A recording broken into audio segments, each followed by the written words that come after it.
Picture this. You're standing on a barren hilltop in southeastern Turkey. It's 12,000 years ago. The wind cuts across the limestone ridge, carrying dust and the smell of wild grasses. Below you, the Harran Plain stretches out in every direction, an endless landscape of rocks and scrub and scattered herds of gazelle. There are no cities here, no farms, no roads, nothing that looks like civilization as we understand it. But all around you, something impossible is happening. Dozens of people are hauling massive stone pillars across the plateau. These aren't small stones. They're towering T-shaped monoliths, some weighing over 16 tons. That's heavier than 2 full-grown elephants. And these people are moving them without wheels, without metal tools, without ropes made of anything stronger than plant fibers, without domesticated animals to help pull the load. They're doing it with their bare hands, wooden levers, and sheer determination.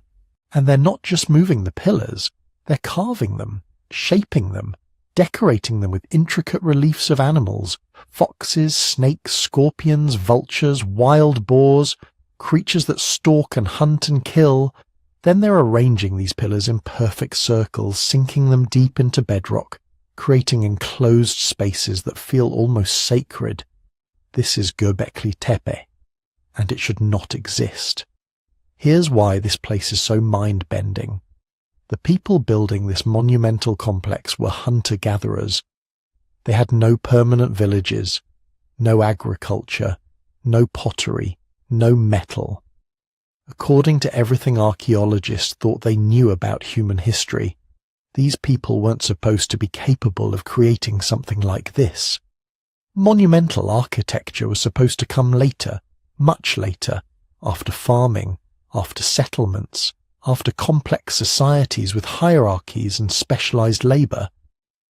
But Göbekli Tepe was built roughly 6,000 years before Stonehenge, 7,000 years before the Great Pyramid of Giza. It's older than writing, older than the wheel, older than civilization itself as we've traditionally defined it. And yet here it stands, the oldest known monumental architecture on Earth, created by people who supposedly lack the social complexity to pull it off. So, what compelled them? What force was powerful enough to make nomadic hunter-gatherers quarry and carve and move stones weighing tons? What vision drove them to return to this hilltop generation after generation to build and rebuild these circular temples? That's the Göbekli Tepe paradox, and it's rewriting everything we thought we knew about the birth of civilization. Over the next hours, we're going to explore how this place was discovered, what archaeologists have found there, who built it, and why. We'll look at the wild theories, the careful science, and the profound questions this ancient site raises about human nature itself. And if you're enjoying mysteries like this from our deep past, you might like the Sleepy Time History book about prehistoric secrets, available at sleepytimehistory.com. But first, we need to go back to 1963, to a hilltop that had been waiting in silence for almost 12,000 years. The site sits at the northern edge of the Fertile Crescent, that arc of land stretching from the Persian Gulf through Mesopotamia and the Levant where agriculture first took root, where human civilization supposedly began. But in 1963, when archaeologists first examined the hilltop, they had no idea they were standing on something far older than agriculture itself. The survey was conducted jointly by the University of Chicago and Istanbul University. Professional work, systematic documentation. They were cataloguing archaeological sites across the region, trying to build a comprehensive picture of ancient settlements. When they reached Göbekli Tepe, they noted the unusual limestone fragments scattered across the surface. Broken pieces of worked stone, flint tools, clear evidence of human activity. But there was something else. Large stone slabs jutting from the earth at odd angles. T-shaped stones that appeared to mark burial sites. The archaeologists recorded their observations and made their assessment. Medieval cemetery, not particularly significant in the grand scheme of regional archaeology. They moved on to the next site. For 31 years that assessment stood. The hilltop returned to silence. Shepherds grazed their flocks there. Farmers cleared stones from the surface to make room for crops. The T-shaped pillars that poke through the soil were occasionally used as building material for nearby villages. Nobody imagined they were destroying evidence of the world's oldest temple complex.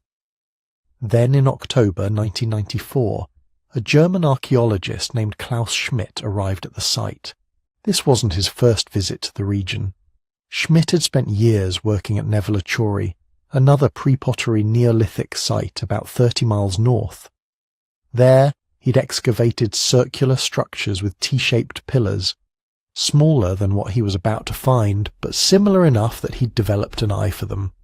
When Schmidt climbed Göbekli Tepe and saw those T-shaped stones protruding from the ground, something clicked. These weren't medieval grave markers. The proportions were wrong. The stone was wrong. The context was wrong. He recognized immediately what previous surveyors had missed. These were megalithic pillars, and if they were anything like the structures at Nevelachori, they were ancient beyond reckoning. Schmidt later described that moment as one of instant recognition, like an art historian identifying a lost masterpiece by its brushstrokes. He knew, standing on that wind-swept hilltop, that he was looking at something extraordinary. Within months he'd secured funding and permits. By 1995, systematic excavation began. What emerged from the earth defied expectations from the first season. The pillars weren't small, they weren't crude. They were massive, precisely carved limestone monuments, arranged in circular enclosures. As workers carefully removed millennia of accumulated soil and debris, they realized something even more remarkable. The site hadn't been abandoned and naturally buried by wind and erosion. It had been deliberately filled in. Someone had hauled thousands of tons of dirt and rubble to bury these structures completely, intentionally, systematically. The excavation revealed enclosures roughly circular in shape, each centered on two massive T-shaped pillars. Smaller pillars ring the perimeter, creating enclosed spaces that felt deliberately sacred.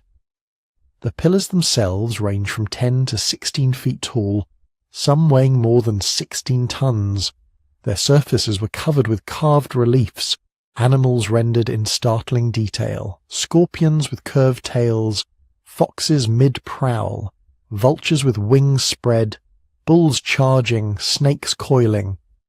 But it was the dating results that truly stunned the archaeological community.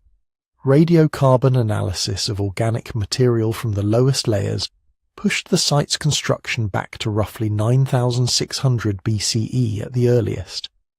The complex remained in use for perhaps 1,500 years, with the latest activity dating to around 8,000 BCE. This placed Göbekli Tepe firmly in the pre-pottery Neolithic A and B periods, a time when humans were still hunting and gathering, a time when permanent settlements were just beginning to emerge, a time when, according to every established model of cultural evolution, people shouldn't have been building monumental architecture.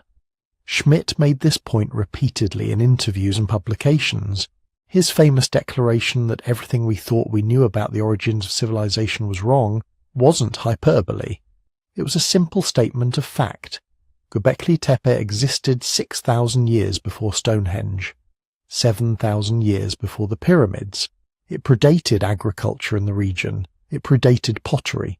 It predated everything we associated with the social complexity necessary to organize and execute such massive construction projects. The implications were staggering. For decades, archaeologists had assumed civilization followed a neat progression.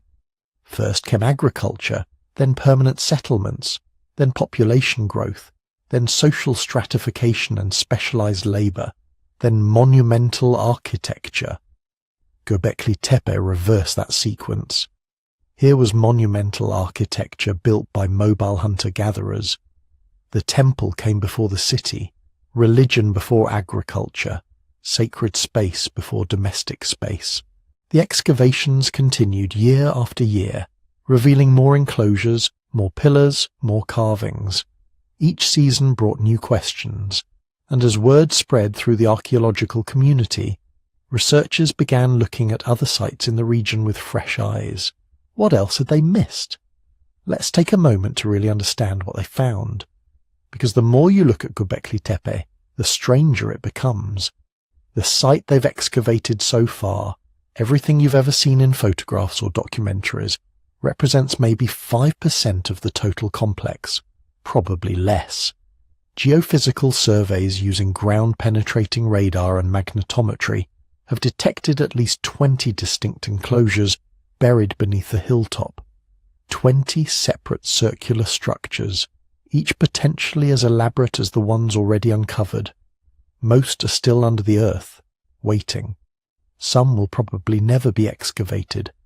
There aren't enough archaeologists, enough funding, enough time. The hill keeps its secrets, but what they have revealed is extraordinary enough. The heart of Göbekli Tepe consists of these circular or oval enclosures, each built to a similar but not identical pattern. The excavated structures, designated enclosure A, B, C, D, and so on, follow a basic architectural logic. Imagine standing in the center of one. Two massive T-shaped pillars rise before you, facing each other like silent sentinels. They're the giants, the anchors of the space. Around the perimeter, smaller pillars form a ring, creating an enclosed area perhaps 30 feet across. Between these pillars, low stone walls sometimes fill the gaps, completing the circle. The pillars themselves are the real miracle. Carved from limestone bedrock at quarries located on the slopes of the hill itself, some stand over 16 feet tall, 5 meters of solid stone rising from bedrock floors that were carved level to receive them. The largest weigh between 10 and 15 tons. Think about that for a moment. 10 tons. That's the weight of 6 or 7 cars.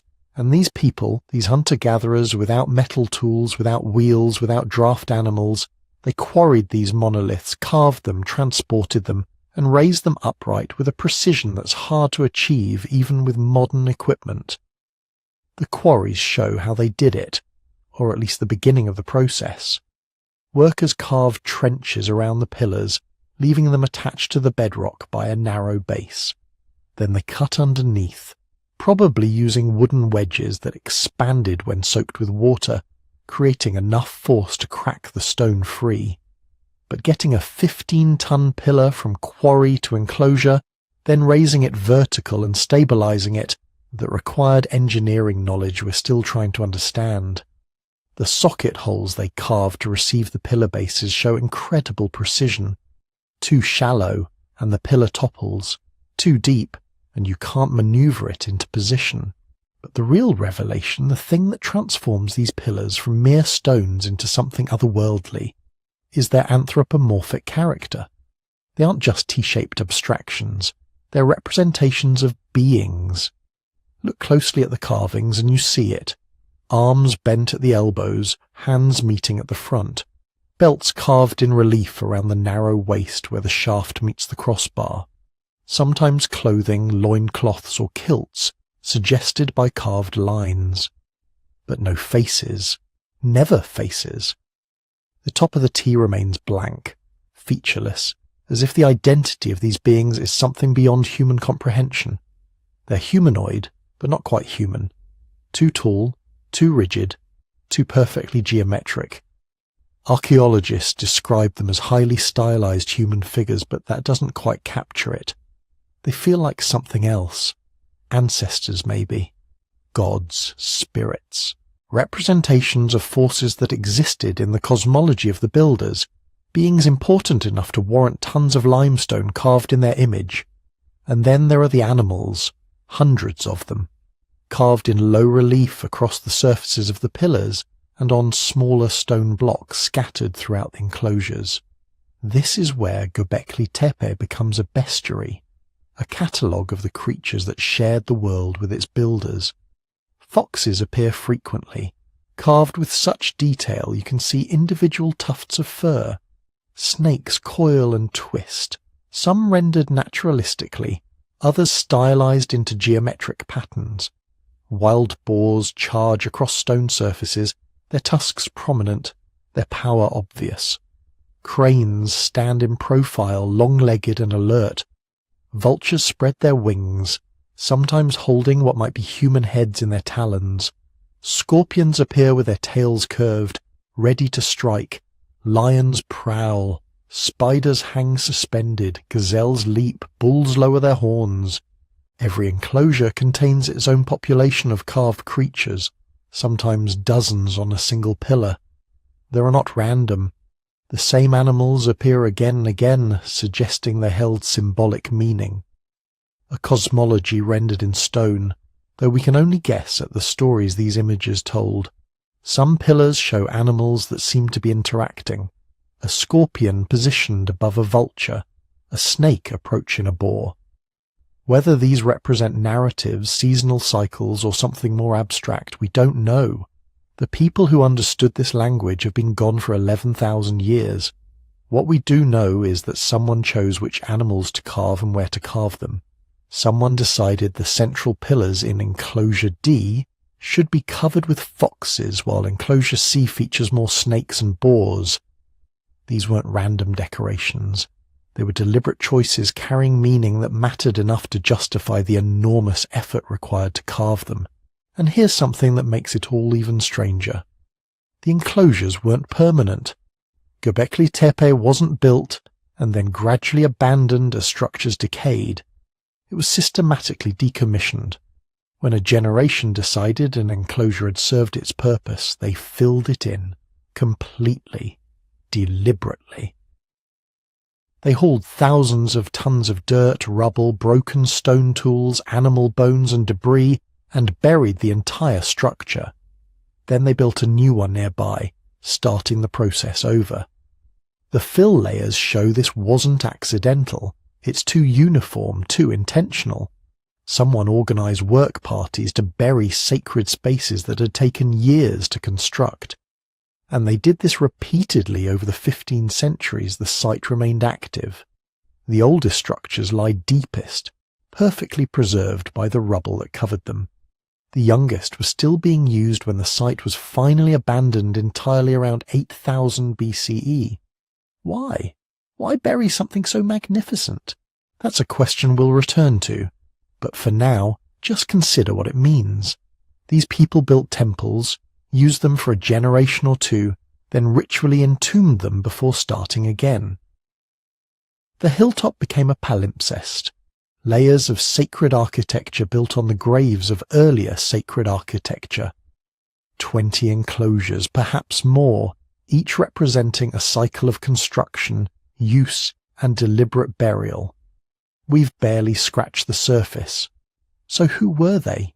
The people who carved these pillars, who organized the labor, who buried and rebuilt their temples generation after generation. They weren't farmers. That's the first thing you need to understand, and it's the thing that changes everything. When Klaus Schmidt first dated Göbekli Tepe to 9500 BCE, he knew immediately he was looking at something that shouldn't exist. Because 9500 BCE is pre-pottery Neolithic A. That's the archaeological designation, and embedded in that term is an assumption that had governed our understanding of human development for nearly a century. Pottery comes after agriculture. Agriculture comes after settlement. Settlement comes after hunter-gatherers figure out farming and complex social organization, the kind required to build something like Göbekli Tepe, that comes last of all. Except here was proof that the sequence was wrong. Göbekli Tepe was built by people who hadn't domesticated plants yet, hadn't domesticated animals, weren't living in permanent villages. They were hunter-gatherers, mobile bands moving through the landscape, following game herds, harvesting wild resources, and somehow they built the most sophisticated architectural complex of their age. Let's paint a picture of their world, because it wasn't the marginal existence we often imagine when we think of hunter-gatherers. The northern Fertile Crescent around 9500 BCE was rich, absurdly rich by the standards of most environments humans inhabited. This was the tail end of the Younger Dryas, that brief return to Ice Age conditions that had gripped the region for over 1,000 years. As the climate warmed again, the landscape exploded into life. Picture-rolling hills covered with wild cereals, einkorn wheat, emmer wheat, barley growing in dense stands across the valleys, wild lentils, chickpeas, pistachios, almonds. These weren't scattered patches that required hours of searching. These were fields, naturally occurring fields that could support substantial populations just through harvesting what already grew. Archaeobotanical evidence from sites across the region shows people were collecting and processing wild grains on an industrial scale. They had grinding stones, storage facilities, entire toolkits dedicated to harvesting and preparing plant foods they never planted. And the animals. The region supported massive herds, gazelles by the thousands migrating through predictable corridors. Aurochs, the wild ancestors of modern cattle, enormous and dangerous but providing enough meat to feed dozens of people from a single kill. Wild boar in the forests, wild sheep and goats on the hillsides, cranes and ducks in the wetlands. This wasn't a landscape where people struggled to find their next meal. This was abundance. The animal bones at Göbekli Tepe tell the story. Archaeozoologists have analysed thousands of bone fragments from the fill layers. Gazelle dominates. Over 60% of identified bones come from gazelles, and not just a few scattered individuals. The bone assemblages suggest mass kills, entire herds being taken at once using drive techniques. You herd them into a confined space, a canyon or a constructed enclosure, and you take as many as you can process. But here's what makes it interesting. The age profiles of the gazelle remains don't match what you'd see from year-round subsistence hunting. They match what you'd see from seasonal hunting, focused on specific times of year when herds were most concentrated. This is feasting evidence. The sheer quantity of animal bones, the patterns of butchery, the way remains were deposited, it all suggests periodic gatherings where massive amounts of meat were consumed, not careful rationing of scarce protein. Abundance, waste, the kind of surplus you get when hundreds of people come together for celebrations that last days or weeks. And here's what's crucial. There's virtually no evidence of permanent occupation at Göbekli Tepe itself. No domestic structures, no storage buildings, no trash middens accumulated from years of daily life. The site was special purpose. People came here for specific reasons, probably at specific times, then left again. They weren't living on the hilltop, they were gathering there, so imagine the pattern. Small bands, maybe 20 to 40 people, extended family groups moving through their territories. They know this landscape intimately. They know when the wild cereals ripen, where the gazelle herds cross during spring migration, which oak groves produce the most acorns. They're not desperately searching for food. They're managing resources, making decisions about when to harvest, when to hunt, when to move to the next camp. But several times a year, maybe tied to seasonal changes or celestial events, the bands converge. Messages have been sent, agreements made. They gather at the hilltop, at Göbekli Tepe, the place that belongs to no single group but to all of them collectively. The place where their ancestors built the stone circles. The place where something sacred happens. They bring food, dried meat, harvested grains, nuts, whatever surplus they've accumulated. Because when they gather, they feast. They slaughter gazelles in quantities that would be wasteful for a single family but make perfect sense for a gathering of hundreds. They eat. They drink whatever fermented beverages they've learned to make. They conduct ceremonies we can only imagine, and they work on the temple. Because building Göbekli Tepe required organization on a scale that seems impossible for mobile hunter-gatherers. Quarrying a 15-ton pillar takes days, maybe weeks. Moving it takes dozens of people pulling in coordination. Raising it vertical requires engineering knowledge, planning, probably trial and error that resulted in broken pillars and crushed fingers. Carving the reliefs takes time, skill, artistic vision. You need specialists, someone who knows how to carve stone, someone who knows how to organize labor, someone who decides which animals go on which pillars. This is complex social organization. Hierarchy, probably. Specialists, certainly. Shared belief systems strong enough to motivate enormous collective effort. And it's all happening before agriculture, before permanent settlement, before any of the things we thought were prerequisites for this kind of society. The old model said agriculture created surplus. Surplus allowed specialization. Specialization led to social complexity, and social complexity eventually produced monumental architecture. Göbekli Tepe reverses the sequence. First came the gathering, first came the temple. Then, maybe because people were already gathering anyway, someone had the idea to plant some of those wild cereals near the enclosures, to keep gazelles penned instead of hunting them, to stay. The temple didn't emerge from civilization. Civilization emerged from the temple. For most of the 20th century, the story in the textbooks was tidy. First, people domesticated plants and animals. Agriculture created predictable surplus. Surplus allowed larger, more permanent settlements. Settlements produced social hierarchies and specialists. And only then, at the top of that pyramid, did you get temples, priests, and monumental stone architecture. Religion and ritual in this model were luxuries that came after full bellies, the icing on the cake of civilization. Göbekli Tepe walked in, 12,000 years old, and calmly flipped that cake onto the floor. Because on that windswept hill, the sequence seems to run in reverse.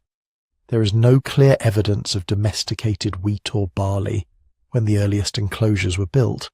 No sheep or goats that are definitively under human control. No rows of houses clustered around the monument. The temple stands alone, centuries before anything we would comfortably call a farming village. And yet all the things we once thought only farmers could do are already happening. There is coordinated labour on a large scale. There are specialists, or at least highly skilled artisans, who know how to carve limestone into sleek T-shapes and wrap those pillars in belts and animal forms. There is planning spanning generations, enclosures built, used, buried, and replaced in a ritual cycle that must have carried myth and memory along with it.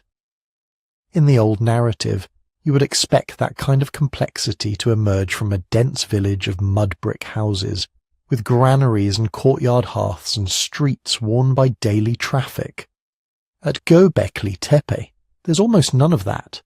The domestic life is elsewhere. The monument is the thing that gathers people in and holds them, for a season, in one place. Klaus Schmidt understood how disruptive this was. When he began excavating in the 1990s, he was steeped in that classic Neolithic story. He had worked at Nevalachori, a nearby site that did fit the old model better. A small farming village of the early Neolithic with houses, clear evidence of domesticated plants, and, crucially, its own little stone sanctuary with T-shaped pillars inside. Ritual tucked neatly inside an already settled, already agricultural community. But at Göbekli Tepe, the sanctuary comes first. The village, if it ever existed on the same hill, has left almost no trace. Schmidt's response was quietly radical. Maybe he suggested we had the causality backwards. Maybe the decisive step toward farming wasn't someone accidentally dropping seeds near a campsite and discovering they sprout. Maybe the spark was social, not agricultural. Imagine the problem from the perspective of the people themselves. Several times each year, hundreds of individuals converge on this hill to feast, build, carve, bury, and rebuild. They need meat in astonishing quantities. They also need something else: carbohydrates, grains, starches. If you're organising a multi-week gathering with labour crews hauling 15-ton stones, you don't want to trust completely to whatever wild plants happen to be ripe that week. You want reliability. Schmidt's hypothesis is simple and unsettling. Perhaps it wasn't that farming allowed temples to be built. Perhaps the temple created the need for farming. If Göbekli Tepe became a fixed point in the landscape, a sacred rendezvous where calendars turned and stories were retold, then feeding those gatherings becomes a logistical challenge. You need predictable surpluses at predictable times. The wild stands of einkorn and barley scattered across the hills are generous, but they're also patchy and timing is fickle. The answer over generations might have been to start tending the plants you already depended on, to weed a patch, to scatter extra seeds in promising soil, to harvest more carefully, leaving some heads intact for resowing near the gathering place. Not because you're trying to invent agriculture in an abstract sense, but because you have a recurring social obligation. Show up at the temple with food, share in the feasts, fulfill your part in the ceremonies, meet your in-laws, arrange marriages, renew alliances, mourn the dead, tell the old stories under the stars. You don't farm because it's more efficient. You farm because you have to be there.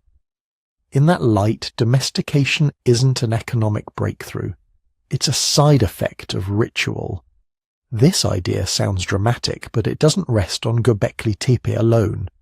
The surrounding region, the Taş Tepeler, stone hills, is dotted with cousins and siblings of the hilltop sanctuary. Karahan Tepe, 50 kilometers to the southeast, has its own enclosures, its own T-shaped pillars, its own sculptural language. Nevalachori, now lost beneath the waters of a dam reservoir, showed those same T-pillars integrated into a proper village plan. At Sefer Tepe, Hamzan Tepe and other sites, similar architectural elements appear: stone circles, central pillars, communal spaces far more elaborately built than any individual dwelling. Taken together, they suggest a regional tradition. Communities scattered across the upper Euphrates and upper Tigris valleys seem to be experimenting with a new idea, that some places are not just campsites or hunting blinds, but permanent centers of meaning, fixed sacred cores that outlast any single building or band. And around those sacred cores, other changes gather. At later sites in the region, the botanical record begins to shift. Wild cereals are still present in huge quantities, but grain and chaff show subtle morphological changes. Thicorechis, altered seed attachment points, the tiny anatomical fingerprints of domestication. At Nevalachori, at Çayönü further to the east, you see houses clustering, storage facilities becoming more elaborate, human burials integrated into building foundations. The world is sliding, slowly, toward village life. The temptation is to force a simple story here. Temples caused farming, but the closer archaeologists look, the messier and more interesting the picture becomes. Göbekli Tepe is older than clear evidence of domesticated plants, but people in the region were already intensively exploiting wild cereals before the first pillars were raised. They had sickles with glossy useware from cutting stems. They had grinding stones worn smooth by years of processing grain. In some places, semi-sedentary camps predate the most elaborate ritual centres. In others, the biggest monuments appear before any lasting settlement. Instead of a neat ladder, first agriculture, then villages, then temples, what emerges is more like a web. Ritual gatherings, intensive use of wild resources, early cultivation, seasonal aggregation, and emerging social hierarchies are all tangled together, influencing each other in feedback loops. You call people to a sacred hilltop, and that makes it worthwhile to plant nearby. You begin to tend plants, and that makes it easier to hold bigger gatherings more often. Larger, more regular gatherings create pressure for clear leadership, for shared rules, for mythic narratives that legitimize who stands at the center and who works at the edges. Those leaders may then direct even more ambitious building projects. And those projects, in turn, strengthen people's attachment to the place, making it harder to leave the landscape entirely when the season changes. By the time you reach the classic Neolithic villages of the later 10th and 9th millennia BCE, ritual buildings and ordinary houses are interwoven like warp and weft. Some communities have a single special structure used by everyone. Others distribute symbolic elements, skulls, horns, painted walls, through many homes. The temple is no longer set apart on a bare hill. It is diffusing into everyday life. This more nuanced view is where many archaeologists now sit. Agriculture did not simply cause religion, nor did religion single-handedly cause agriculture. Both seem to arise together from deeper human needs, the desire to anchor identity in stories and places, the craving for predictability in an unpredictable world, the joy and tension of big gatherings where alliances are made and broken. Göbekli Tepe stands at a turning point where those needs crystallized in stone. It suggests that when humans took the first steps toward living in one place, they may have been guided as much by invisible things, myths, obligations, shared visions, as by the visible calculus of calories and harvests. It is easy from a modern perspective to imagine that material comfort drives everything, that once you have enough food you can afford art, temples, philosophy. But those T-shaped pillars on the Anatolian plateau hint at a different priority list. People were willing to haul monoliths and carve foxes and vultures long before they had secure harvests. They were willing to invest staggering time and energy into a place that gave them no permanent shelter, only meaning. If that's true, then the Neolithic Revolution was not just an economic transition. It was a reorganization of what mattered. The first semi-permanent nodes in the human landscape may have been not granaries, but sanctuaries. Not markets, but meeting grounds where the sacred, the social and the practical fused. First the temple, then the city, or at least temple and field and village rising together, each drawing strength from the others, and beneath it all, a very old pattern. Humans gathering round shared beliefs, shaping the land and themselves in the process. If the architecture of Göbekli Tepe is shocking, the art carved into it is even stranger. Walk around those stone circles in your mind and let your eyes move over the pillars. They are alive. There are foxes caught mid-pounce, muscles taut, snouts stretched forward as if they might leap off the limestone at any second. There are snakes, not as little background squiggles, but as thick, deliberate coils that wind around the edges of pillars, heads raised, bodies almost pulsing with motion. Vultures stand with wings half spread, heavy beaks hooked, as though they've just landed or are about to launch into the air again. Boars bristle with carved fur, backs arched, tusks and shoulders rendered with a clarity that suggests the sculptors knew exactly how those animals moved. It feels less like decoration and more like a gallery of presences. And it's not random. The animals repeat. Foxes show up again and again. So do snakes, wild boar, cranes, vultures, scorpions, wild asses. Some pillars are almost crowded with them, a vertical procession of teeth and claws and feathers. To carve like this in limestone with stone tools takes time, planning. You don't spend hours pecking out a fox that wraps perfectly around a pillar edge by accident. Archaeologists talk about iconographic programs, a fancy way of saying the images seem to be part of a thought-out system. Someone decided which animals went where. Someone cared enough to make sure the same creatures kept returning. If you're used to later prehistoric art, you might expect that these would simply be pictures of the animals people hunted and ate. A kind of visual diary or maybe hunting magic, images meant to help ensure a good kill. But the bones in the trash heaps tell a different story.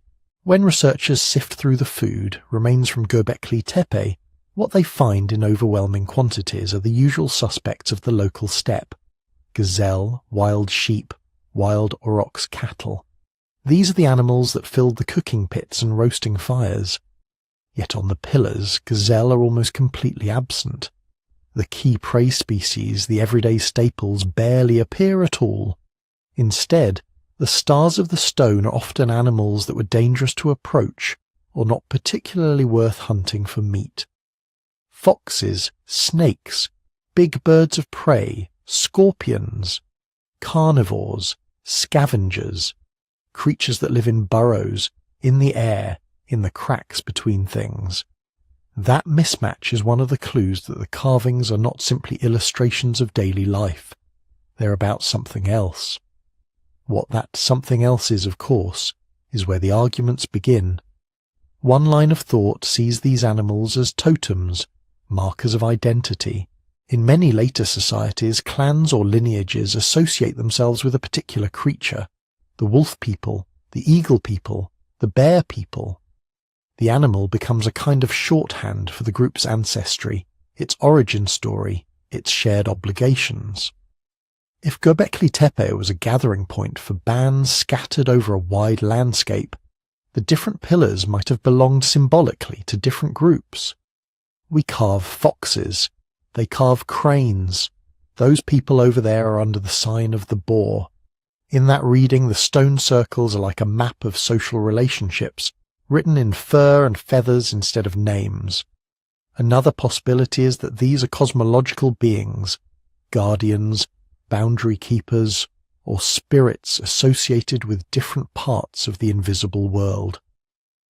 Snakes and scorpions have a way of standing in for danger in many traditions. Vultures and other carrion birds often hover around ideas of death and transformation.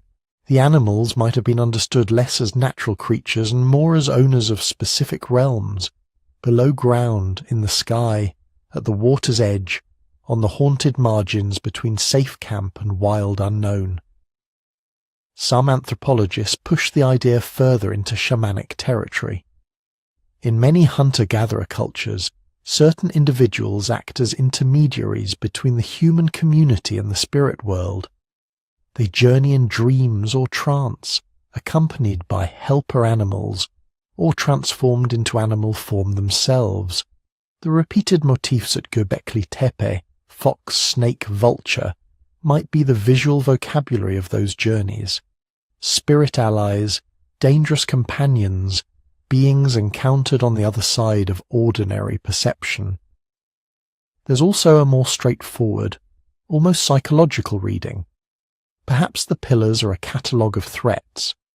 Foxes that steal meat, snakes that bite, boars that charge, scorpions that sting, vultures that arrive when bodies lie exposed, a wall of carved reminders of everything that can go wrong out there, gathered and tamed in stone, turned into something you can face and name. All of these ideas are plausible. None can be proven. But when you look closely at certain scenes, the themes of danger and death begin to stand out. Across the site, human figures do appear, but they are rare and often presented in unsettling ways. Some are headless, with arms and hands carved but no face, or with the head deliberately removed in antiquity. On some reliefs, small, simplified humans seem almost harassed by the swirl of animals around them, as if engulfed by powers beyond their control. Then you notice the vultures. In one carved panel, a vulture stands tall, wings extended beside what may be a headless human body, or at least a human-like form. Above it, a round object floats, too round to be a random rock, suspiciously like a human skull or severed head. Similar motifs turn up at other early Neolithic sites in the region. At Nevala Chori, not far from Göbekli Tepe, archaeologists found human skulls that had been removed from burials and curated separately. At Çatalhöyük, 1,000 years later, wall paintings show vultures standing over headless bodies, while real skulls were plastered and repainted, kept in houses like relics. Put together, these strands have led many researchers to suspect some kind of vulture and skull cult stretching across early Neolithic Anatolia and the northern Levant. a shared set of practices and images focused on what happens to the body after death, on separating the head from the torso, on exposing remains to birds that clean the bones. Göbekli Tepe may be one of the earliest places where that symbolic complex is carved into architecture on a monumental scale. The most famous example is Pillar 43 in Enclosure D, the so-called vulture stone. It has become almost a character in its own right in the modern story of the site. On this single pillar face, an entire busy scene unfolds. Near the top, a large vulture spreads its wings.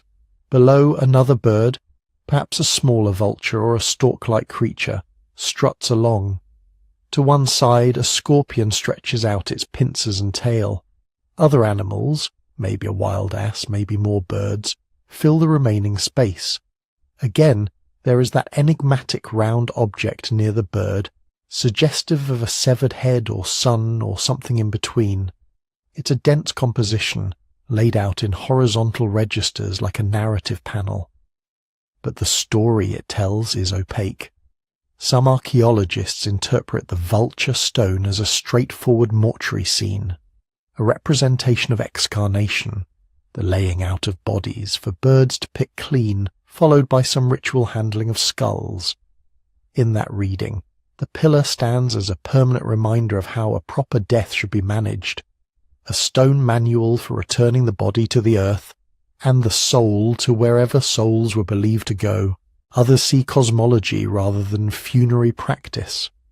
Vultures in the sky, scorpions near the ground, different animals marking different layers of the universe, upper, middle, lower worlds, joined together on the upright stone that links earth to heaven. The round object could be the sun, or a star, or a symbolic soul being carried upward. And then there are the more adventurous theories. A few researchers have argued that the arrangement of animals on Pillar 43 corresponds to constellations, that the vulture stone is an early star map, maybe even a record of a specific astronomical event, like a comet or meteor shower remembered in myth. In their reconstructions, the scorpion becomes Scorpio, the bird becomes a particular star cluster, the round object a celestial marker. If true, Göbekli Tepe would not only be one of the world's earliest temples, but also one of its first observatories. Most archaeologists greet such precise identifications with caution. The temptation to project familiar constellations backward in time is strong. So is the urge to turn every mystery into a code ready to be cracked. But the further we go into this kind of decoding, the more we risk seeing our own patterns rather than theirs. That, in the end, is the humbling part of this language in stone. We can see that the carvings are systematic. We can chart which animals cluster together, which motifs recur, which pillars seem to form pairs or oppositions. We can trace parallels to later practices, skull removal here, vulture scenes there, and build reasonable bridges of interpretation. But we do not know the words they spoke when they pointed at these carvings. We do not know the myths parents told their children as they ran their hands over the foxes and snakes. We don't know which images made people laugh, or shiver, or fall silent. The grammar of this symbolic system has been lost. We are left with single, powerful nouns: fox, vulture, snake, head, circle. The verbs and conjunctions that tied them into full sentences, those are gone. Still, the stone speaks in its own way. It tells us that by 9,500 BCE, on a hill in southeastern Anatolia, humans were already thinking in layers of meaning, about death and danger, about identity and the invisible, about how to bind those things to place. They chose animals as their alphabet and pillars as their pages. They carved their fears and hopes into limestone, trusting that the figures would stand long after any individual storyteller had gone. We stand at a distance of 12,000 years, squinting at those same foxes and vultures, trying to hear the sentences behind them. And even if we never fully succeed, the effort itself reminds us that symbolic thought, This urge to make marks that stand for more than themselves is as deep a part of us as stone and bone and grain. The pillars are not just architecture. They're conversation pieces in an ongoing dialogue between the living and the dead, the human and the more than human, the seen and the unseen. And at the centre of that dialogue stand the T-shaped figures themselves, those silent, abstracted giants. To understand them, we have to ask an even stranger question. Who, exactly, were the pillars meant to be? If the animals are the language, the T-shapes are the speakers. Walk into enclosure D in your mind and look past the foxes and vultures for a moment. What dominates the space isn't the carvings at the edges, but the two enormous pillars in the centre. They're not just posts, they're figures. Each of those central monoliths stands nearly 5.5 meters tall, towering over the ring like stone giants. At first glance they seem simple, a vertical shaft with a crossbar on top, like a capital T. But when you look more closely, when you let your attention settle, you start to see the human hiding inside the geometry. Along the sides, low on the shaft, shallow reliefs emerge, arms bent at the elbows running downwards. The hands are turned forward, fingers long and elegant, reaching toward the front of the pillar where a belt is carved, complete with buckle and hanging loincloth. On some, a fox pelt drapes like a stole. These aren't random decorations. They occupy the same place on the pillar where a person's arms and hands and hips would be. Archaeologists call these anthropomorphic pillars for a reason. They are bodies in disguise. And yet, for all that bodily detail, something is missing. There are no faces. The tops of the pillars, those big crossbars that first catch the eye, are utterly blank. No eyes, no nose, no mouth. Sometimes there are necklaces or symbols just under the neck area, but the head itself remains an empty, featureless block. It's as if the sculptors went out of their way to say, yes, this is a person, but not any person you know. That deliberate facelessness is part of the mystery. In later statues, when people want to honour a leader or ancestor, they often do the opposite. They emphasise the face, the individuality. Here, at Göbekli Tepe, the human form has been abstracted to its bare essentials. Torso, arms, hands, belt, no personal identity, no expression. Who, then, are these beings meant to be? One family of interpretations sees them as ancestors. In many small-scale societies, the dead don't simply depart. They remain as powerful presences woven into the landscape, watching over their descendants, demanding respect. Houses might be built over burials, skulls might be kept and displayed. Lineages claim territory not just by living there, but by saying, our forebears are in this ground. If Göbekli Tepe functioned as a gathering place for scattered groups, those central pillars could be ancestor spirits made visible. Not grandpa or grandma as individuals, but the deep collective people before us that multiple bands trace themselves back to, faceless because they stand for all, not one. The smaller pillars that form the ring might then be like a congregation of lesser spirits, clan ancestors, group patrons, standing around the two great founding figures in the middle, each ring a kind of stone family tree. There is some circumstantial support for this reading in the region. Not far from Göbekli Tepe, in the modern city of Şanlıurfa, workers in the 1990s uncovered a strange statue during construction. It's now known as the Urfa Man. He's about life-sized, carved from limestone, with a stylized body and hands clasped to his abdomen. The eyes were once inlaid with black obsidian. The face is simple, but unmistakably human. He dates to roughly the same period as Göbekli Tepe, making him the oldest known life-sized human sculpture yet found. Urfa Man looks uncannily like a small, detailed cousin of the faceless pillars. Upright posture, hands to the belly, a kind of formal stillness, Some researchers think both belong to the same symbolic world, different expressions of a shared concept of the human, perhaps the honoured dead or mythic founders fixed in stone. Then there's the broader pattern of ancestor veneration in the early Neolithic Near East.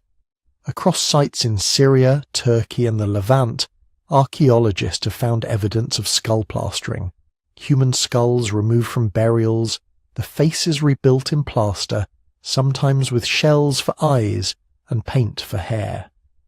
These reconstructed heads were then kept in houses or special rooms, revisited and handled long after the rest of the body had returned to the earth. It's hard not to see this as a way of making the dead present, giving them a kind of second, more permanent body, somewhere to live among the living. Göbekli Tepe fits into this world of skulls and ancestors and curated bones, even though, so far, it hasn't yielded clear burials inside its main enclosures. The vulture scenes suggest exposure of bodies, the carved headless humans hint at deliberate decapitation. The whole symbolic package feels preoccupied with the transition from person to ancestor, from living body to enduring presence. If the plastered skulls were intimate, indoor shrines to specific individuals, the Göbekli pillars may be the public outdoor counterpoint. Large, abstract, communal embodiments of the dead as a category. Ancestors scaled up to architecture. Other scholars push the interpretation beyond ancestry into the realm of gods. From this angle, those faceless colossi are not just the remembered dead, but something more. Supernatural beings, personified forces, maybe the earliest glimmers of deities. The blank faces then become a feature, not a bug. These aren't meant to be recognizable humans. They're intentionally other. Imagine approaching Enclosure D at night, torches flickering, darkness pooled between the stones. The two tallest pillars stand in the center, perfectly aligned, flanked by their ring of lesser columns. The carved hands clasped to belts give them a poised, contained power. You step into a circle where stone people vastly outsized any living person, presiding silently over whatever is about to happen. It feels like a council chamber or a sanctuary, where humans come into the presence of beings that are more than human. Under this reading, the smaller pillars might represent different spirits, forces, or even social groups, all facing the two central beings that hold the ritual focus. The entire space becomes a kind of stone theatre. The central aisle between the big pillars, the stage where ceremonies took place while the carved company looked on. There's also a middle path. Perhaps those categories, ancestor and god, weren't clearly separated in the first place. In many traditional cosmologies, the great ancestors shade naturally into divine figures. The first hunter, the founding grandmother, the culture hero who taught people how to grind grain. Over generations, their stories grow until they stand halfway between human memory and mythic time. To honour them is both filial duty and religious act. The Göbekli pillars could be embodiments of such beings, mythological founders whose names we'll never know, encoded instead in belts, fox pelts, and abstracted forms. Faceless, because by the time the stones were raised, the stories had already blurred into legend. There's another intriguing possibility as well, that the pillars, especially in their facelessness, embody not particular individuals at all, but a kind of collective identity. Think of them as the person of the community made solid, a symbolic body that stands for the gathered we, rather than any I. In that sense, stepping into the circle would mean stepping into the shared self of the people who built it, affirmed and stabilized by stone. The parallels with other pre-pottery Neolithic sites help here too.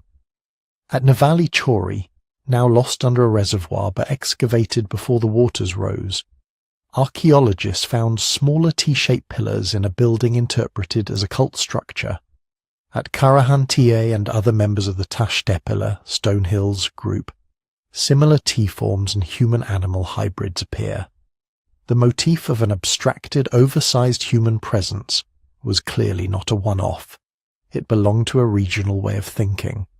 Taken together, these strands suggest that Göbekli Tepe sits near the beginning of something enormous, the organized human attempt to give shape to the invisible. Not necessarily religion in the later institutional sense. No texts, no dogma, no priestly caste we can clearly identify, but a shared symbolic framework, a set of agreed-upon forms and spaces where questions about death, origin, and belonging could be acted out. The spatial drama of the enclosures reinforces this. The inward-facing ring of pillars, all oriented toward the central pair, creates a strong sense of directionality. Attention is pulled to the middle, where a human body might stand between two stone bodies, becoming the temporary link between the ordinary and whatever the pillars represented. You can imagine rituals where people processed into the circle the interior, left offerings at the bases, touched the carved hands. Maybe stories were told about the people of stone and how they made the world safe, or dangerous, or meaningful. Maybe initiations took place there, or seasonal gatherings that renewed bonds between far-flung groups. We don't know the scripts of those ceremonies. We only see the stage. But even that is telling. By 9500 BCE, people here were already willing to pour staggering amounts of labor into building places whose primary function was symbolic, not practical. Places where stone was shaped into beings, neither fully human nor fully animal, neither entirely of this world nor wholly outside it, that could anchor a shared imagination. The pillar people stand at the threshold between our distant foraging past and the more familiar religious landscapes of later history. They are among the earlier silhouettes of the sacred carved at monumental scale. And they are not alone on the Anatolian plateau, because as later excavations have made clear, Göbekli Tepe was not a solitary miracle. It was one hilltop in a whole constellation of stone sanctuaries. For a long time, Göbekli Tepe looked like a freak event in the archaeological record, a one-off spark of genius on a lonely hill. Then the survey teams kept walking. If you pan your mental map out from Göbekli Tepe just a little, you start to see more humps on the horizon. Low rises, rounded knolls, places where, to a trained eye, the soil looks just a bit too lumpy, the stones just a bit too regular. Some of those bumps have names: Karahan Tepe, Harbetsvan Tepesi, Sefer Tepe, Cyberch, and more, still half buried, scattered across the Şanlıurfa region of southeastern Turkey. Taken together, they're now referred to as the Tepe, the Stone Hills. Not one site, but a project. An entire landscape of early Neolithic activity, all dating to roughly the same window as Göbekli Tepe, all showing variations on the same stunning theme. Hunter-gatherers shaping stone into meaning at a scale nobody thought possible. Once you know that, Göbekli Tepe stops being an isolated miracle. It becomes the best preserved chapter of a wider story. The most dramatic of its siblings, at least so far, is Karahan Tepe. Karahan lies about 35 kilometers from Göbekli Tepe as the crow flies. Same general region, same broad upland terrain. On the surface, it used to look unremarkable, another stony rise in a stony country. But remote sensing, field walking, and then serious excavation have turned that anonymous hill into one of the most intriguing sights on the planet. Like Göbekli Tepe, Karahan Tepe has T-shaped pillars. They're smaller on average, more tightly packed, but unmistakably part of the same visual language. Vertical shafts with crossbars, some carved with belts and arms, some surrounded by animal reliefs. The pillar people were clearly not a one-site idea. They were a regional motif. But Karahan has its own personality, its own obsessions. One of the most striking features is an oval building sunk into the bedrock, accessed by steps.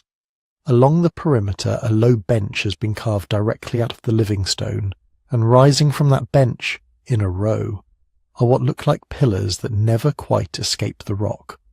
Tall, narrow necks topped with stylized heads.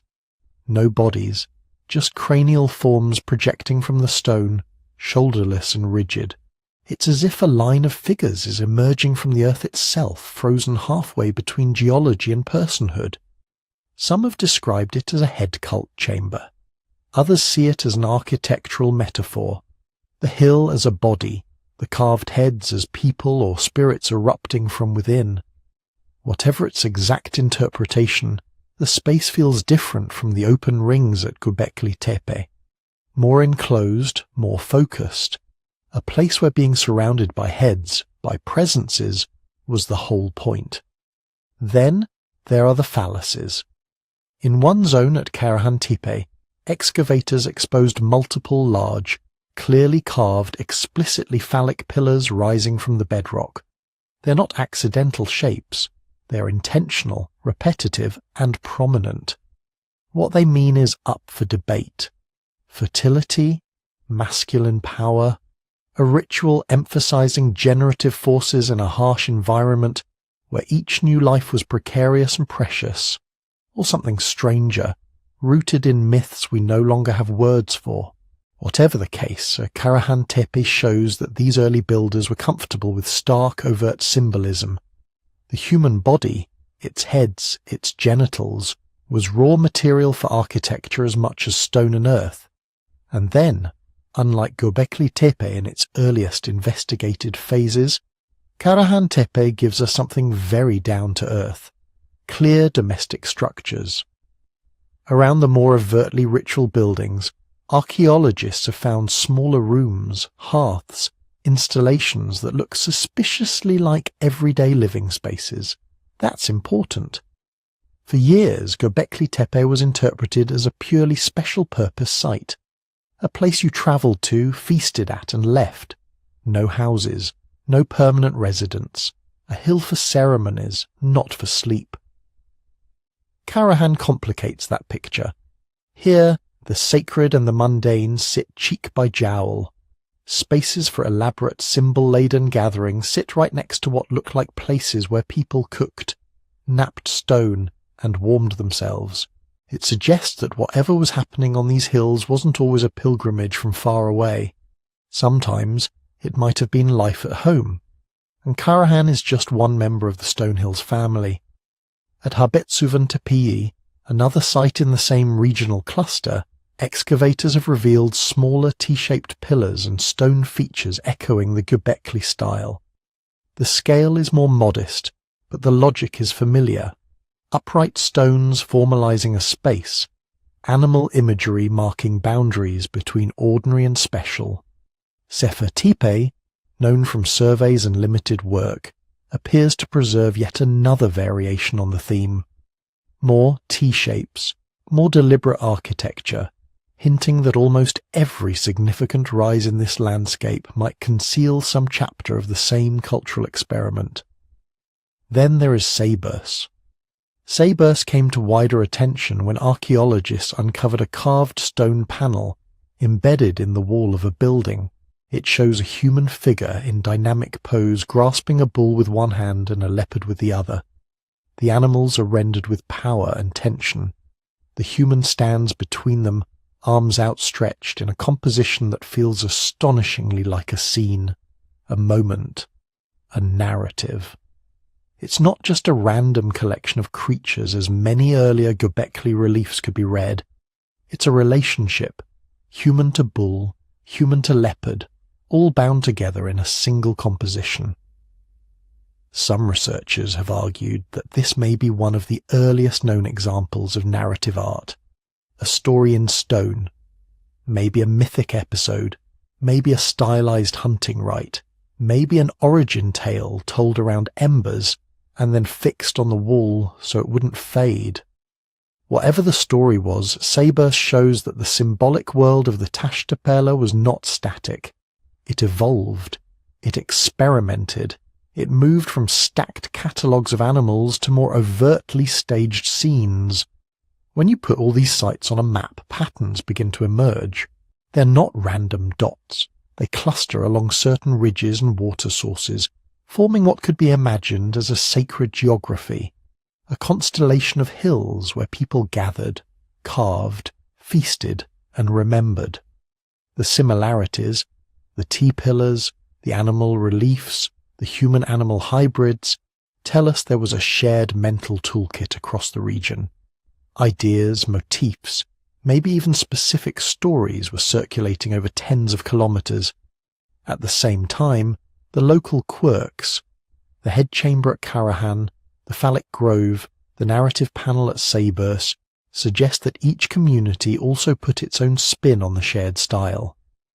This implies networks, communication, perhaps seasonal movements that took people from one hill to another, revisiting certain places at certain times of year in a kind of ritual circuit. It is not hard to imagine pilgrimage routes, though we should be careful with the word, not organized in the later sense, with official doctrine and centralized authority, but recurring journeys all the same.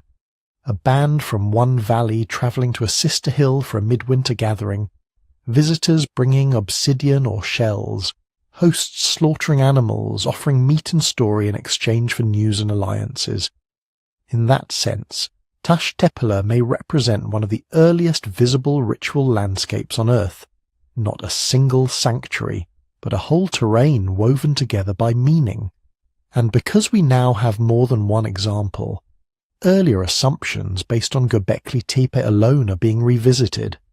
If Karahan Tepe has domestic architecture mixed in with its monumental structures, might later levels at Göbekli also hide houses we've simply not recognized yet? If Sabers preserves narrative reliefs alongside standing stones, should we expect more explicit story panels at other hills, currently buried? The more hills we open, the more we see that temple versus village, ritual versus domestic, were probably not cleanly separated categories for these people. Sacred buildings grew out of the same communities that knapped flint and roasted gazelle. The line between ceremony and daily life was likely more porous than our tidy modern labels suggest. Recognizing the wider Stonehills network has also changed things in the present.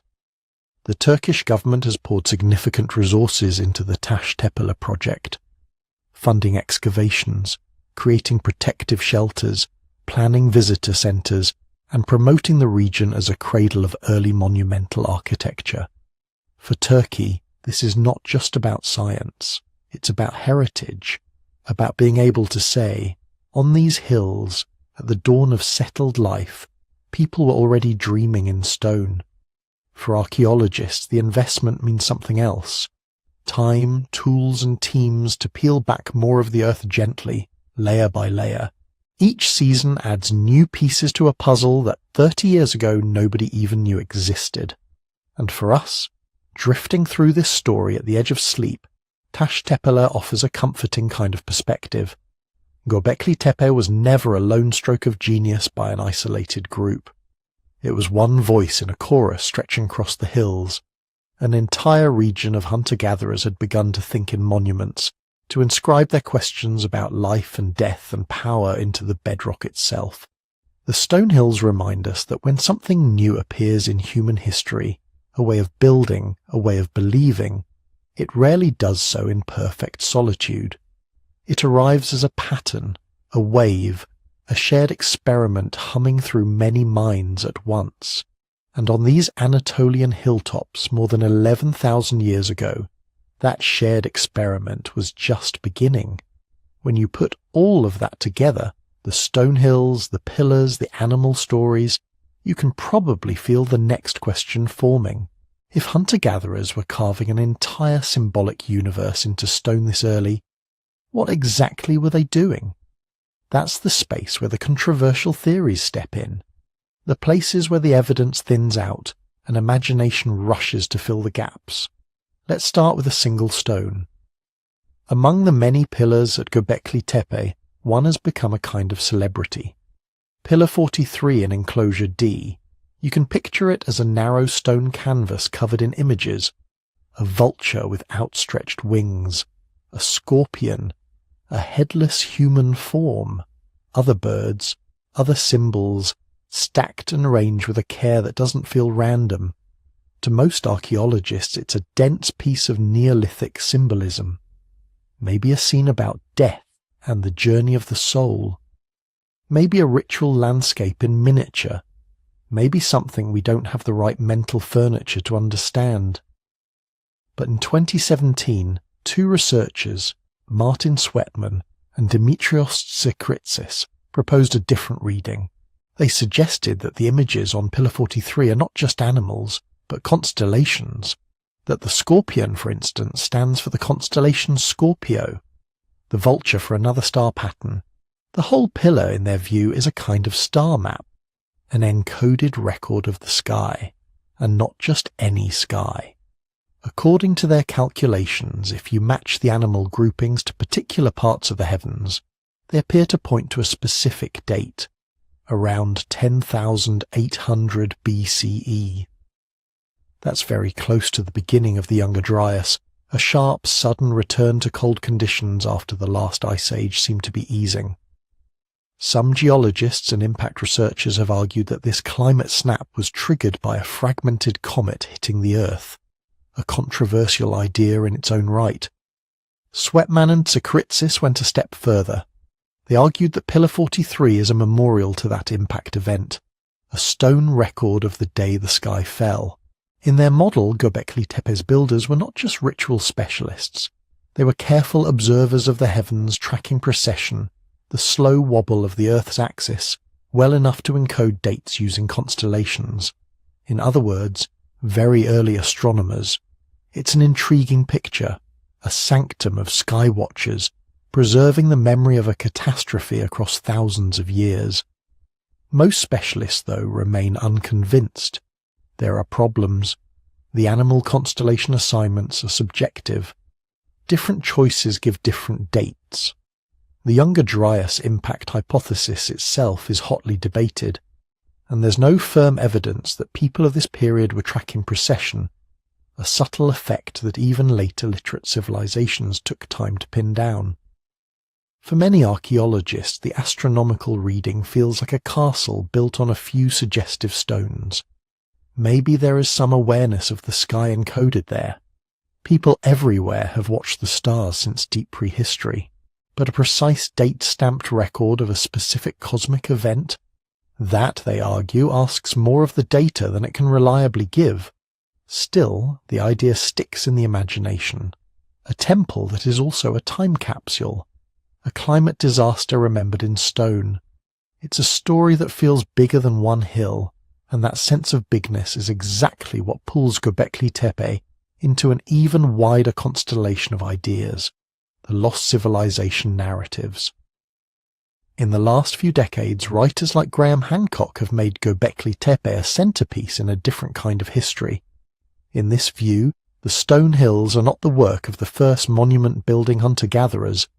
They're the fingerprints of a forgotten advanced civilization, wiped out at the end of the Ice Age and remembered only in myths of Atlantis, flood stories, and wandering culture heroes. In Hancock's telling, survivors of this vanished culture may have travelled the world after a cataclysm, perhaps that same Younger Dryas event, teaching farming, stonework, astronomy. Göbekli Tepe, in that framework, becomes a kind of outpost or legacy project. The students work under the guidance of mysterious teachers from a fallen golden age. It's a compelling narrative. It connects dots across continents. It lets disparate mysteries, pyramids, megaliths, flood legends sit together in one sweeping story. Mainstream archaeologists, though, mostly reject it, not because they dislike drama, but because the evidence doesn't really need an Atlantis-class explanation. The skills on display at Göbekli Tepe, quarrying, carving, organizing labor, inventing symbols, are all things we see evolving step by step in different places as human groups grow, experiment and share ideas. We have no clear genetic trace of a separate, lost founding population sweeping in. no convincing artifacts that scream technology far beyond its time. What we have instead is a pattern. Local hunter-gatherers whose tools, bones and food remains run continuously through the layers, slowly transforming their way of life over centuries. For most researchers, that continuity matters. It suggests a story of gradual innovation and cultural creativity, not an injection of outside genius. Yet the lost civilization idea won't quite go away, partly because our evidence is incomplete, partly because there is something undeniably startling about people with no pottery, no metal, no cities, standing up pillars that would challenge much later societies.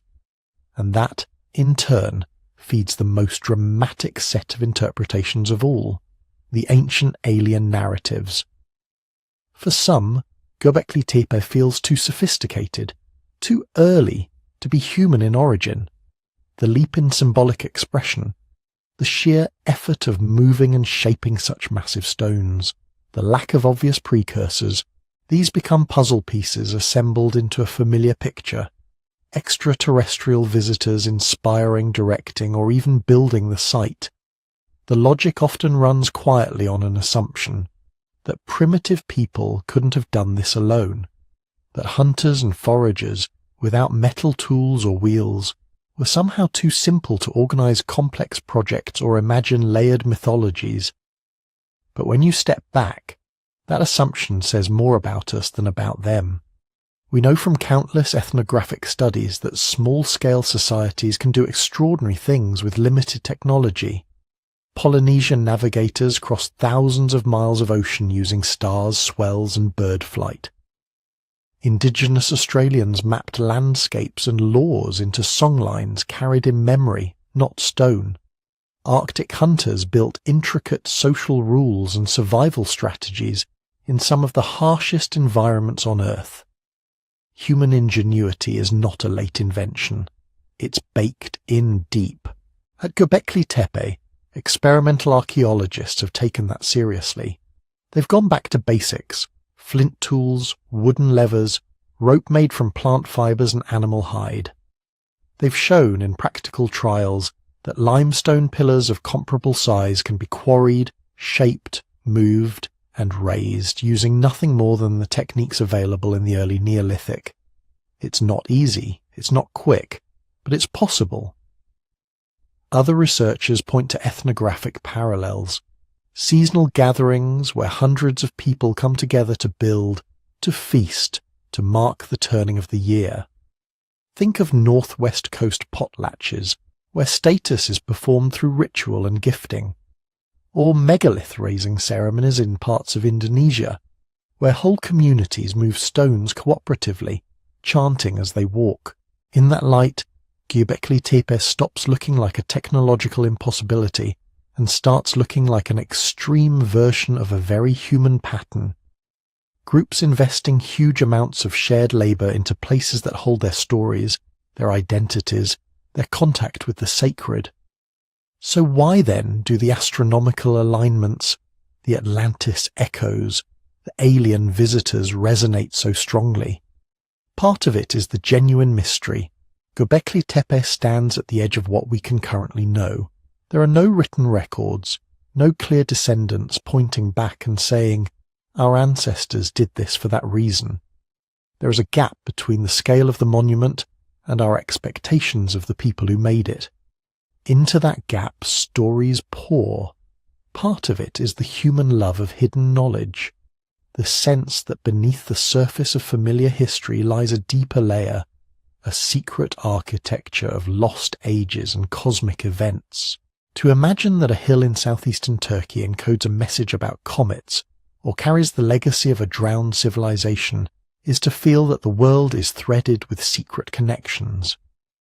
And part of it is that grand narratives are soothing in their own way. A single, sweeping explanation, aliens, Atlantis, a lost order of astronomer priests, feels cleaner than the messy, incremental, deeply local process that archaeology usually reveals. The archaeological response to all of this isn't to crush wonder, it's to redirect it, to say, look at what ordinary humans can do when they're not really ordinary at all, when they're motivated, bonded by belief, and willing to pour generations of effort into shaping a hilltop. Imagine the conversations around those fires, the elders refining stories with each telling, the craftsmen experimenting with new carving techniques, the hunters planning the next feast, knowing it will bring together people who haven't seen each other since the last migration. No lost super race is required for that. No visitors from the stars, just people with brains like ours, hearts like ours, living in a world that felt to them as vast and charged with meaning as any we could invent. In that sense, the mainstream explanation is not actually mundane. It might be the most awe-inspiring one of all, because it says that the capacity to raise pillars against the sky, to encode myth into stone, to remember and reshape the past, that capacity belongs to us, to our species, to communities with simple tools and complicated dreams. Göbekli Tepe doesn't need Atlantis to be magical. The magic is that 12,000 years ago, on a windy ridge above the plains, hunter-gatherers looked at an empty hill and saw a place where heaven and earth could meet. And then, stone by stone, they made that vision real. Which brings us to another mystery. After pouring so much effort into these monumental circles, after carving their animals and their pillar people and arranging everything with such care, they buried it. Deliberately, systematically, as if closing a chapter of their own story. Why would anyone fill in their own temples? Those beautiful stone circles, the fox pillars, the vultures, the strange T-shaped beings. They weren't left standing in the open, slowly collapsing under wind and rain. They were entombed. Every enclosure you've heard about, those great ring walls and towering megaliths, was eventually filled up from floor to rim with a dense, chaotic mixture. Broken stone, loose soil, smashed animal bones, flint flakes, worn-out tools, fragments of other carvings.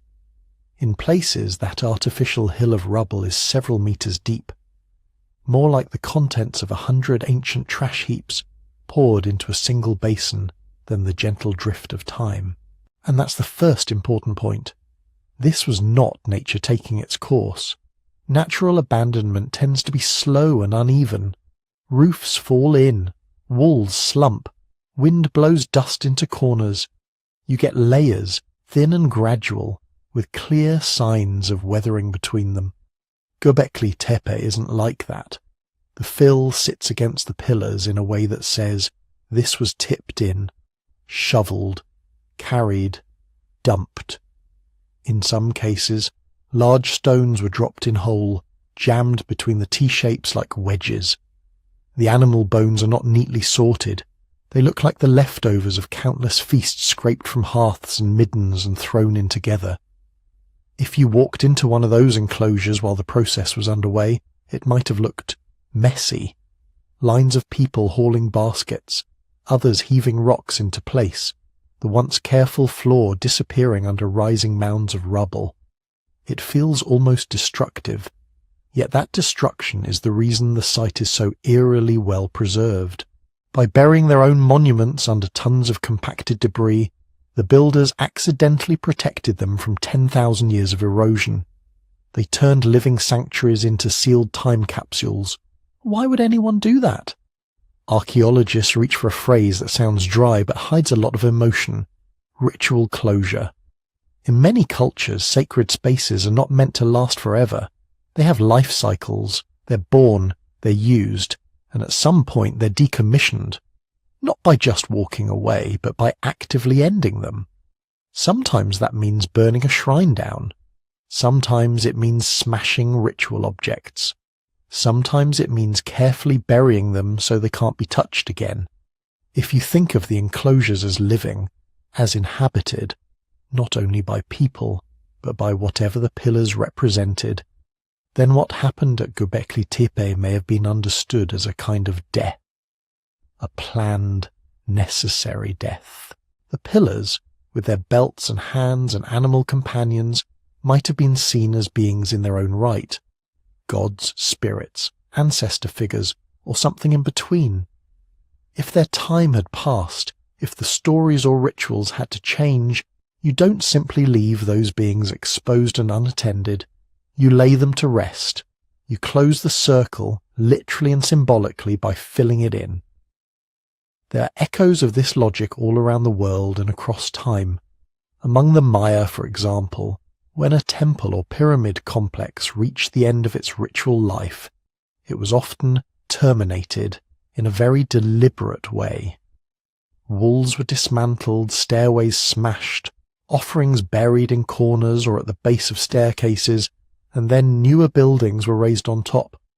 Over centuries, entire cities became layer cakes of sacred architecture, each generation burying and building. In many native North American traditions, sacred objects are ritually broken or interred when they are no longer to be used. In parts of Europe, Bronze Age swords and helmets were bent and thrown into rivers, not because they were trash, but because that act of destruction was itself an offering. The pattern is surprisingly consistent. You don't just discard the sacred, you transform it. You take it out of ordinary circulation. Seen in this light, Göbekli Tepe's burial doesn't have to be an act of rejection. It can be an act of respect, a final rite. But there's a twist in the layers that makes the story stranger. When archaeologists dig down through the artificial hill, they move through time in reverse. The youngest material is near the top, the oldest is deep down. That's standard. What's not standard is the relationship between time and complexity. At the very bottom, in what's called layer 3, you find the earlier structures, and they're the most grand.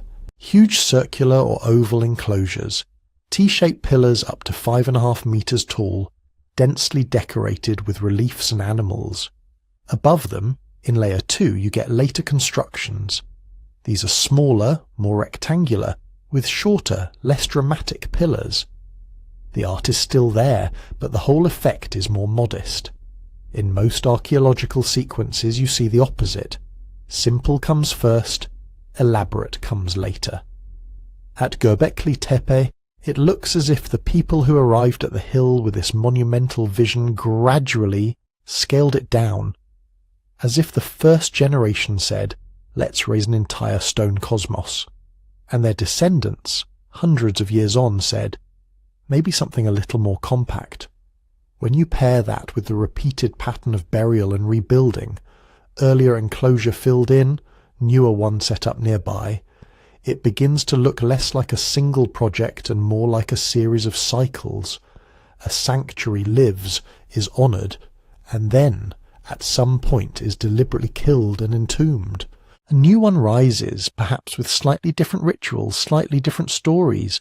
Over centuries, the energy, the resources, the sheer ambition invested in each new circle slowly diminishes. It's as if each burial is both an ending and a reboot, but the reboots get progressively smaller. What could drive that kind of slow decline?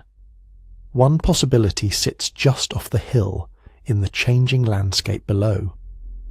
While Göbekli Tepe was at its peak, the people who gathered there were still, for the most part, hunter-gatherers, highly mobile, living by wild gazelle, wild aurochs, wild grasses and fruits. The hilltop in that world was a special point of convergence, a place you travelled to, not a place you lived. But as the centuries passed, the world around them shifted.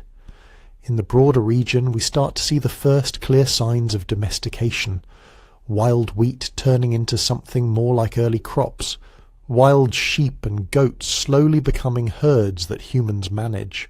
People begin to build more permanent houses in nearby valleys. Villages sprout up with stone foundations, storage bins, grinding installations.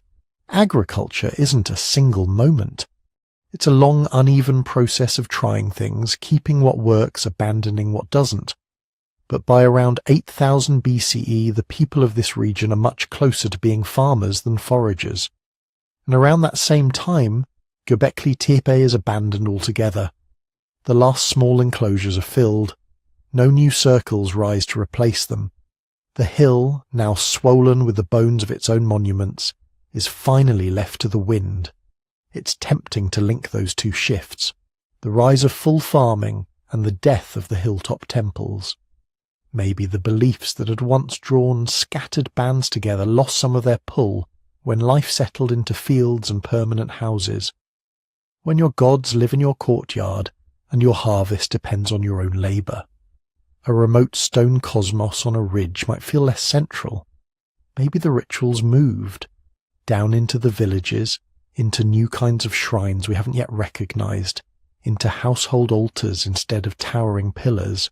Or maybe the meaning of the old symbols simply grew thin over time, stories that once rang like thunder weakening into echoes that no longer compel people to gather by the hundreds. We don't know. We probably never will know in detail. What we can see, though, is that the burial of Göbekli Tepe wasn't a single, sudden act. It was a slow folding away of a sacred tradition, layer by layer, circle by circle, as the people who had created it walked, generation by generation, into a different way of being human. At the end of that journey, the hill stands silent.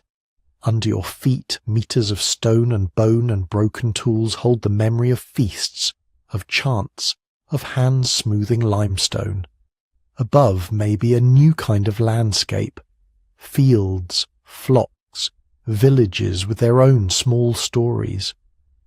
When you lie there in the dark, thinking about that buried temple mountain, you're touching the hinge where those two worlds met, the last breath of a hunter-gatherer cosmos, carefully, almost tenderly, covered over by the very people who had raised it. They did not leave it for us. They closed it for themselves.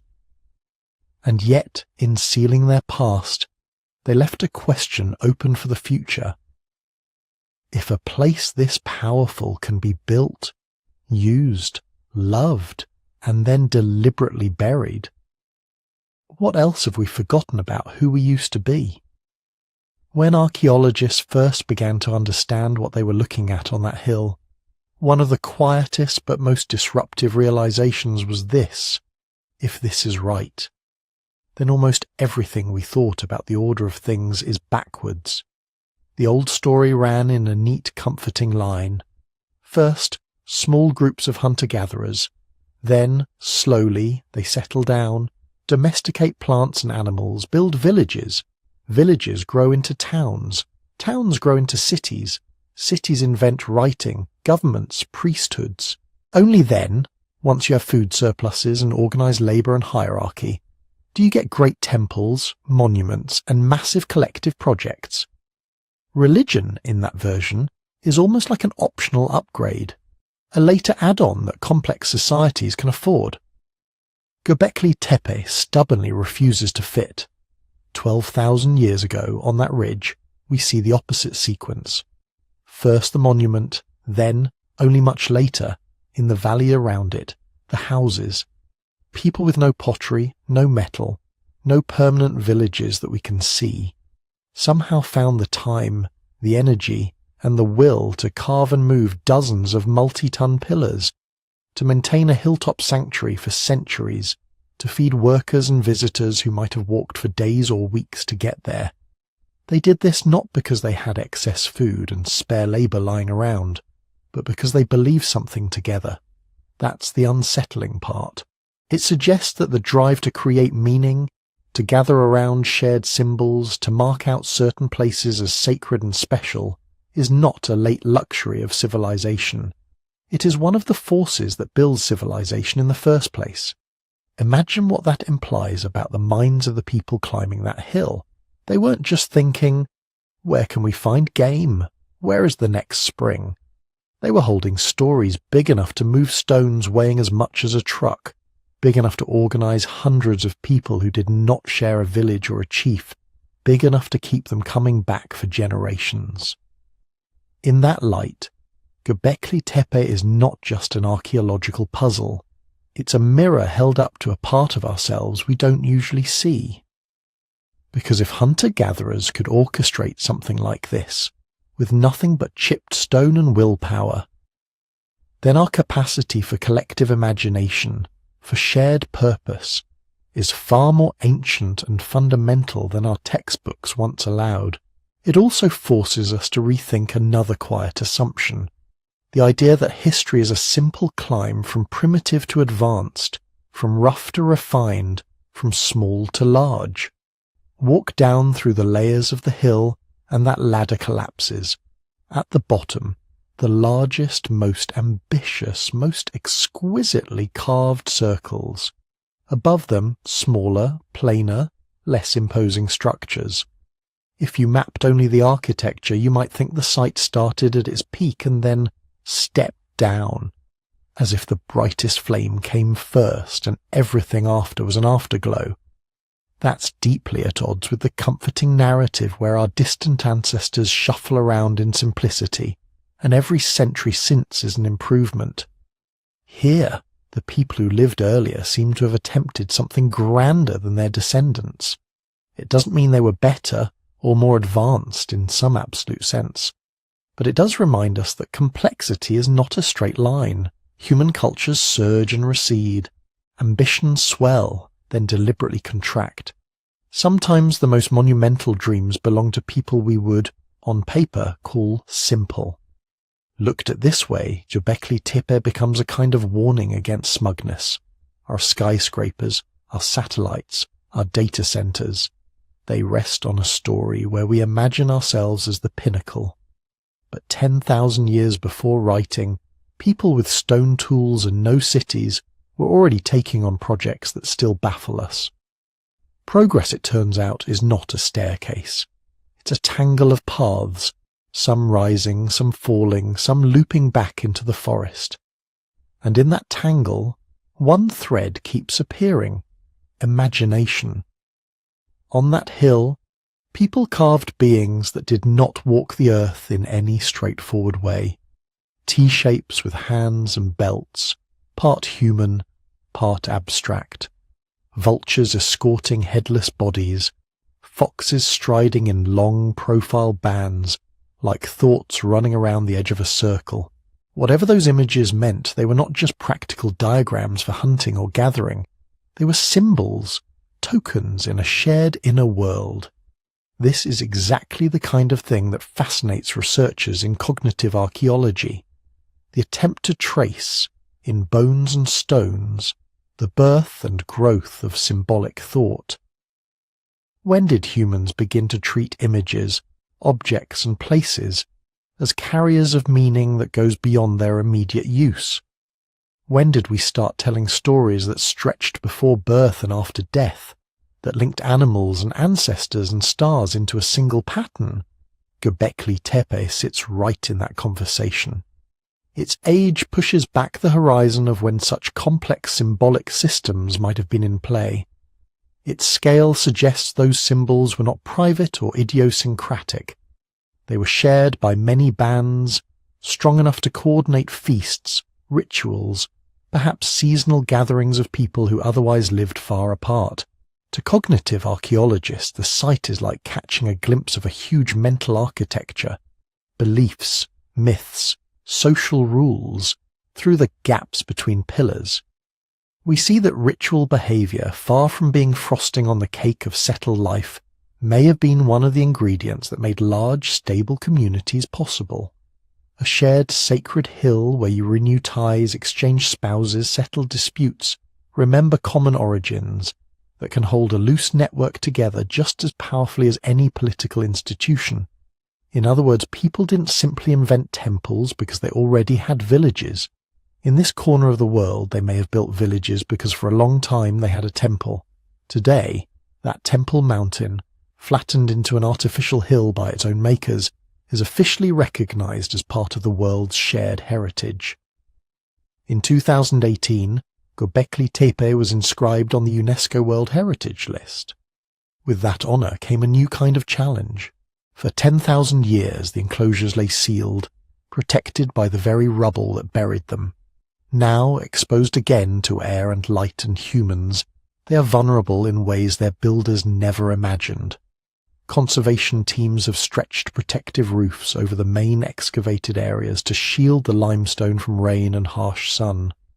They monitor tiny cracks, control moisture, worry about the salts that creep through stone when conditions shift. Tourism brings money and attention, but also footsteps, vibrations, and the constant pressure to open more, show more, dig deeper. And always there is a race between excavation and preservation. Every new trench risks destabilizing something. Every year left unexcavated is another year in which unknown structures remain safe, but also unknown. That tension circles back to the philosophical questions the site raises. We are desperate to see more, to know more, to peel back the layers of that artificial hill and the neighbouring mounds of the Tepe region. Karahan Tepe, Sefer Tepe, and the many others that still look, from a distance, like ordinary rises in the landscape. But each stone we uncover becomes our responsibility. Each pillar that sees daylight again begins a new, fragile life, dependent on our ability to care for it. So the archaeologist moves slowly, sometimes frustratingly so, leaving large parts of the hill untouched. They know that what remains buried may, paradoxically, be safer than what we have brought into the light. And that leaves us with a tantalizing thought. When you picture Göbekli Tepe now, with its revealed circles under white canopies and its walkways for visitors, remember that this is only a fraction of the story. Most of the hill is still filled with compacted debris that has not been sifted. Most of the surrounding mounds in the Tepe chain have barely been tested. Under those slopes may lie enclosures even older than the ones we know, new arrangements of pillars, different animals, different styles of carving that could shift our interpretations once again. Maybe there is a circle dedicated almost entirely to plants, hinting at rituals around the first experiments in cultivation. Maybe there is an enclosure where the T-shapes are smaller, more human-like, suggesting a different relationship between people and whatever those pillars represented. Or perhaps there are things we don't yet have the concepts to predict, forms of gathering, of honouring, of imagining, that would make us rewrite not only the history of religion or architecture, but our sense of what human minds were doing at the very dawn of settled life. Standing at the edge of that knowledge, we live in a strange in-between. We know enough to see that our old narratives were too simple. We don't yet know enough to replace them with something as neatly ordered. Instead, we have an unfinished picture, a buried stone cosmos on a hill, a cluster of similar hills nearby, a scattering of clues about feasts and rituals, and the slow turning toward farming. In that incompleteness, there is a kind of quiet invitation to remember that our species has been making meaning together for a very, very long time, to accept that progress is not a straight climb, but a series of experiments, some of which tower early and are then gently buried, and to hold, in the back of our minds, the awareness that under other hills, in other places, other forgotten worlds still sleep. At Göbekli Tepe, the people who built the first known temple did their best to hide it from the future. We, by uncovering it, have learned something humbling. We are not the beginning of the story.